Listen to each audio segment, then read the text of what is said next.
Hello everyone and welcome back to another video. Today's video I'm here to give you my pre-match thoughts on the upcoming game between QPR and Luton. Let's just say majority of the Luton fan base goes into this game with little confidence. Winless in 9 away league matches, hopefully we don't make it 10, on the back of 3 league defeats as well going into this one.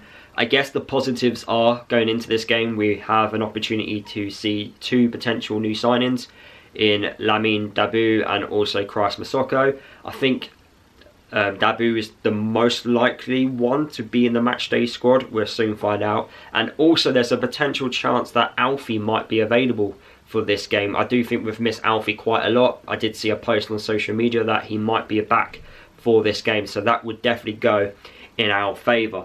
But the last time we did play against QPR, we did lose 2-1 at our place. The game, it was about Luton not scoring that second goal. We created plenty of opportunities, which is something we're struggling to do right now. We didn't take them, we weren't clinical, especially at the start of the season. The likes of Elijah Adebayo missing some big chances. And because we didn't get that second goal, QPR was still in the game and they took advantage of a mistake which McGuinness made. He mistaked the ball bouncing and then he got out-strengthened by the QPR forward.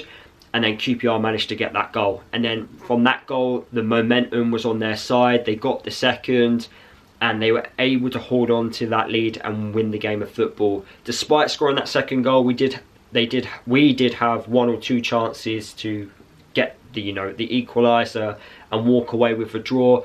But unfortunately, our finishing this year hasn't been great and we didn't get anything from the match. And I thought we were unlucky not to get anything from it. In that game, we did steal the ball quite often. As I mentioned, we created opportunities, but when you concede on 2 occasions, 2 awful goals, in my opinion, looking at it back, you're going to lose a game of football when you don't score from the opportunities you create. What is QPR's style of play? Well, they love attacking down the right-hand side. They favour that more than the left. They can play long ball if they really want to. They do play with width. They do take lots of shots when the opportunities arise. And they can play out from the back. What are their strengths? Set pieces. We're not the best at defending against set pieces, so let's not give away cheap free kicks or corners because they will take full advantage of them. They're good at coming back from losing positions. Well, we already know that when they came back from 1-0 down away from home against us. They're good in the air. They're a very good aerial battle team and they're good at protecting the lead as well.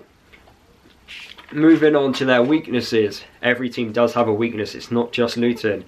Possession, they're not the best possession-based sides in the division. Compared to a Swansea and Bristol City, which we've had recently, and the Norwich, they're not to the same calibre. I don't think they've got the same quality in players. The ones that can protect the ball and play out quite well. They're a bit like us. They try and do it, but they're not the greatest at doing it.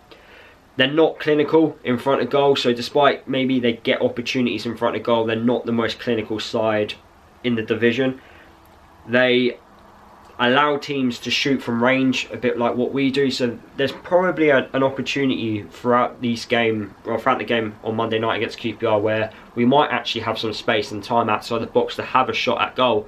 And I would like 1 or 2 of our players to actually give it a go and not just play an extra pass like we have seen in the last couple of games. And they also are not the best team at defending against wide players, against skillful players. A lot of goals they do concede do come from the either side of the pitch.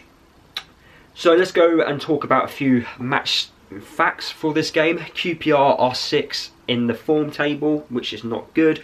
Luton are currently 20th in the form table. QPR are undefeated in 10 of 11 home matches against Luton. Not the stat you want to read, especially as I'm going to the game.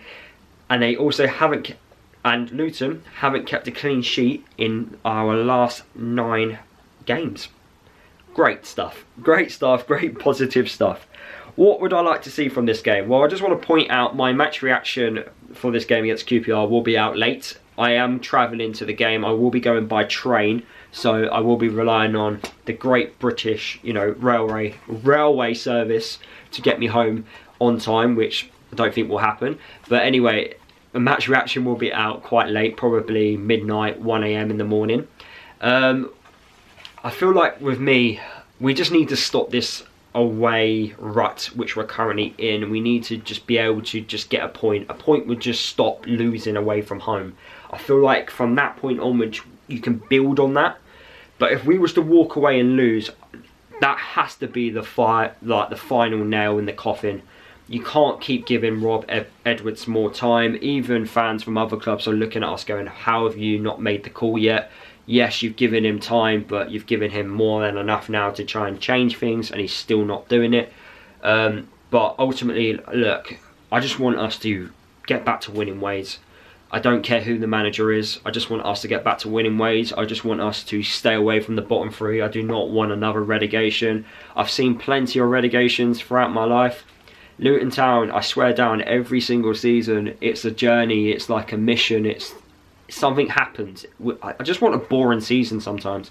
But this particular year, I don't think it's going to be a bit boring for us. I feel like we are going to be in a relegation battle. Teams on the weekend did get some points. It wasn't massive, but teams still got some points. And I do see some momentum building with some other teams around us in the table. And that's what I'm scared of, because we don't look like a side that can actually build momentum. But with players coming back from injury, with new signings, I do think we are going to make a couple more. I feel positive in our recruitment that we are going to get it right. A lot of people disagree with me on that, but look, people I think have got short memories. We've had one poor year in terms of recruitment. Prior to that, our recruitment was great because it always helped us progress throughout the leagues. So I do think we must get recruitment right this January. It does look like we are signing players for the future. I do think we need a couple of players for now. Whether or not we're going to be able to do that in this January transfer window, I'm not too sure. But I'm hopeful that the likes of, Lamine Dabu and Christ Masoko hit the ground running, and they can help us and be a positive influence on the training pitch, but also helping us get results. As I've already mentioned in this video, Alfie looks like he could be coming back to the side. I think attacking wise, that would be helpful because we don't look good whatsoever. I would like to see a plan B. I have to admit, I would love to see a plan B in this game. Just something a little bit different. I don't want to see Elijah. I don't want to see Morris starting together as a striker partnership. Why can't we just see one of them and then alongside a Woodrow or Taylor, or just one of them just being the striker and then having players around the striker to link up with? I think Morris, out of all of our strikers, is the best performing one. Of course, we want to see Taylor a lot more, but I expect him to leave in this January transfer window. So how much realistically are we going to play him this month? But then again, he is a Luton Town player, so he plays regardless in my eyes. Look, without being repetitive, it's down to Edwards now to sort this. It's down to him to get it right. A lot of us don't believe he will get it right, but I don't want to keep thinking negative. I really don't. Just stop this losing streak away from home. I'll take a point. I'll take a boring 0-0 at this moment in time, just to stop this losing rut. If we lose, then it's a must-not-lose game. In fact, it really isn't a must-not-lose game. I don't see us winning, but I do see us potentially nicking something. That's what we've got to try and do. Let me know what you think down below. Let me know your score predictions, your thoughts, everything else. Drop a like, subscribe to my channel if you are new, and I'll see you in my very late match reaction, which will be out tomorrow evening.